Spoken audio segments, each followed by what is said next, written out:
at the U.S. Airways Center as the Suns take on the Boston Celtics. Of course, the Celtics making their one and only visit here to the Valley of the Sun. But we'll talk more about that in a moment.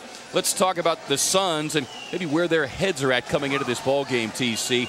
Losing to 3 straight, lost a tough one against Charlotte the other night, and as a result, a team powwow, literally, yesterday at practice. A little bit of a team meeting, but it involved some of the management squad as well. Your thoughts on that? And keep in mind that Paul Pierce was a game-time decision tonight, battling a sore ankle, a sore knee. So anxious to see how much we see him in the second half. Don't forget, they're heading to Los Angeles for a rematch with the Los Angeles Lakers on Sunday. The Suns, though, have got to take full advantage of having this 14-point advantage. And that was the point you made during the break, is we know what this team is capable of. But it's the problem is getting it to happen consistently. Can it happen now over the course of 4 quarters instead of just 2 quarters in that first half? But interestingly enough, the big 4 for the Boston Celtics, just 6 of 20 from the field. Well, and they spent a lot of energy last night, and we'd hope the Suns would come out and jump on them, and they did exactly that. But I guarantee you, they're in there hearing something in halftime locker room right now, and they're going to come out and play hard. Yeah. By the way, Doc Rivers giving them an earful because he can't give Steve Javie an earful anymore because Doc Rivers ejected late in that first half. Stay with us, much more here on the Toyota Halftime Report. Your Suns looking for a big bounce-back home victory. Much more straight ahead here on the Toyota Halftime Report from the beautiful Bud Light Paseo. That's right, it is game time. Are you ready? That is the question. Welcome in.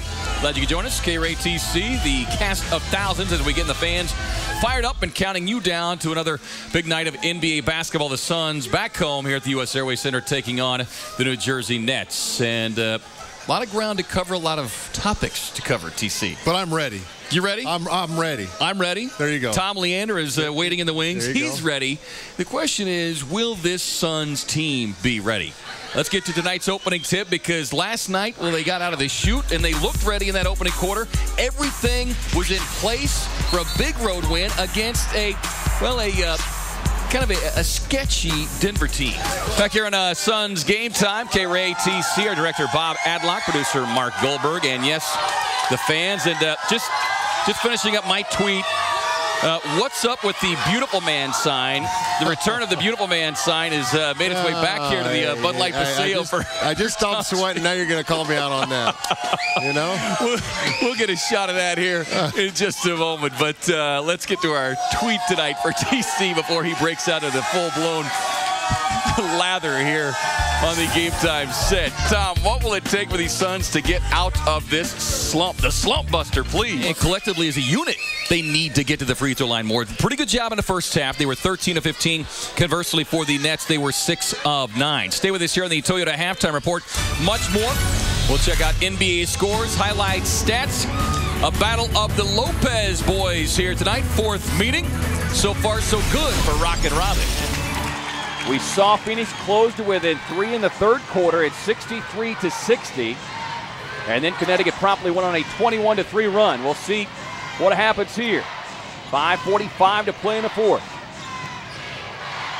Zagata inside. Tough spinning shot. No good. Dupree clears. And Dupree much more active on the glass here in this second half.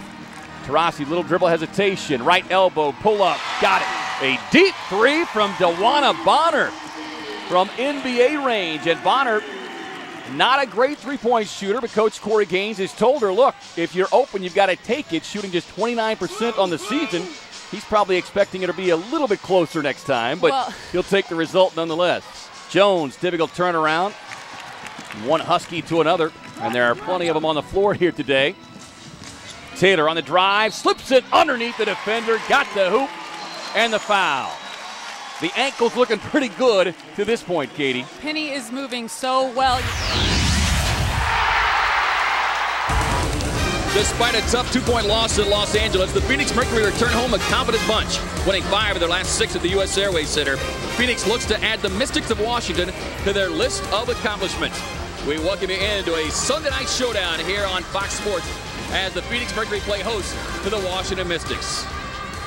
Hi again, everybody. Alongside ASU women's basketball coach Charlie Turner-Thorne, I'm Kevin Ray sitting in for Tom Leander. And Charlie, I guess it's really no coincidence. We look at the play of the Phoenix Mercury of late, and it ties directly in to the return of Kelly Miller.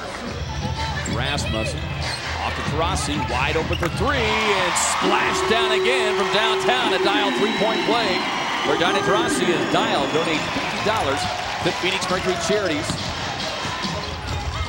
Taylor returns after a brief hiatus, playing international play. And of course, congratulations going to Penny Taylor, getting married in the offseason. Pondexter. Beautiful dribble penetration there. Robinson expecting help. Nobody there. And Pondexter going strong to the rack. She's got 6. But I think we have seen since those first 4 or 5 games that it's more of a controlled transition. And more than anything, just quick opportunities early on in the offense. Is Melvin finding herself in trouble here, having to put up a difficult shot. That's exactly it, Kevin. It's aggressiveness, coming down, getting to your spots, and looking to attack the defense before they're ready. Pondexter, can she keep this streak alive? She does. Another dial, three-point bomb.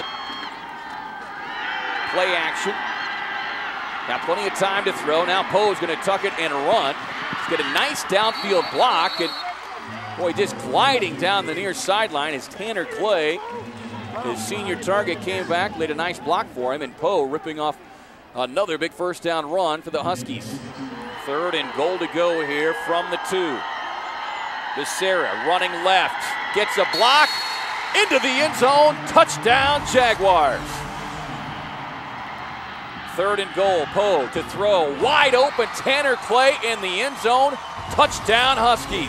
Hi again, everybody, and welcome into the 2007 FBR Open Preview Show on Cox 7. I'm Kevin Ray.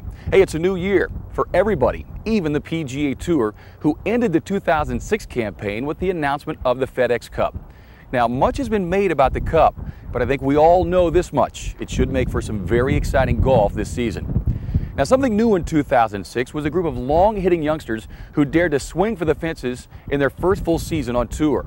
Now, included in this group was the likes of Bubba Watson, Camila Villegas, and an unassuming young man from Kentucky who could hit it a country mile. J.B. Holmes went from virtual unknown to qualifying school champion to FBR Open champ, all in a matter of 2 months. Here's how he did it.